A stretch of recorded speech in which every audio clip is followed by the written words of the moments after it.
A blackout alcoholic's actions aren't descriptive of all drinkers, but it would be wrong to say that it has nothing to do with drinking.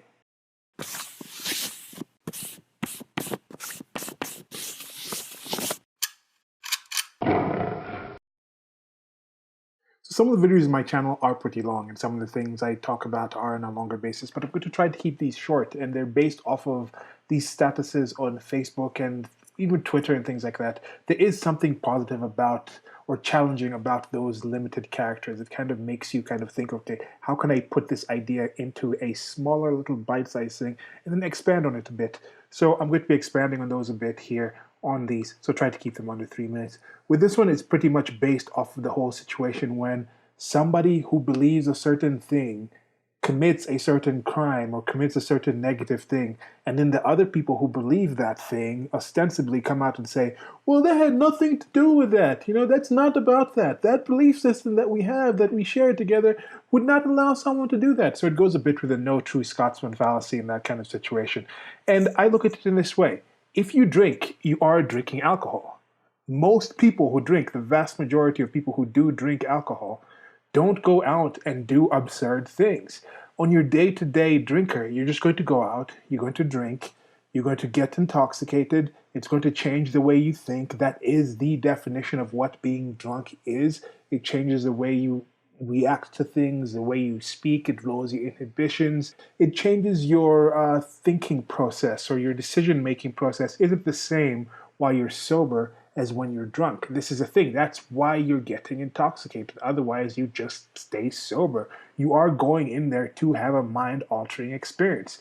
Now, this blackout drunk people, even with blackout drunk people themselves, most blackout drunk people just end up maybe driving back home, getting back home, falling asleep, waking up in the morning, and just being like, wow, I can't believe I got here, which again is a creepy thing. If you really want to understand, and this is a separate one, I think there's also another one about this, if you really want to think that the government is making certain drugs illegal for you, a blackout is a conscious coma. You are literally in a conscious coma doing things. So anyway, some people do this, some people go out there and get drunk and they just do nothing.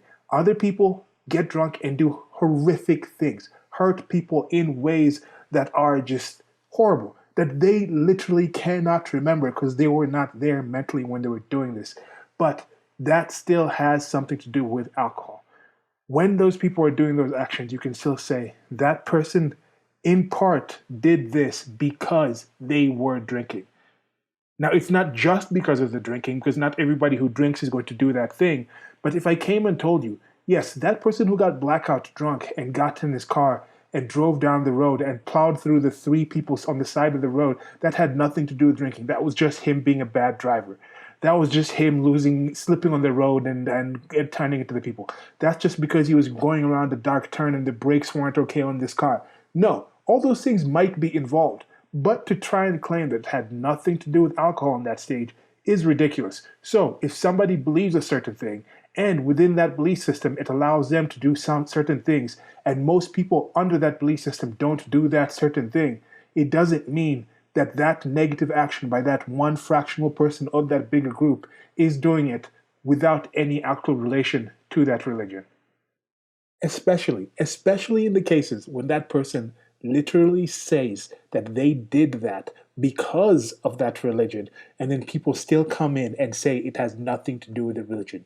How dare you, in the words of Saint Greta Thunberg of the climate catastrophe, how dare you say that? Goodbye.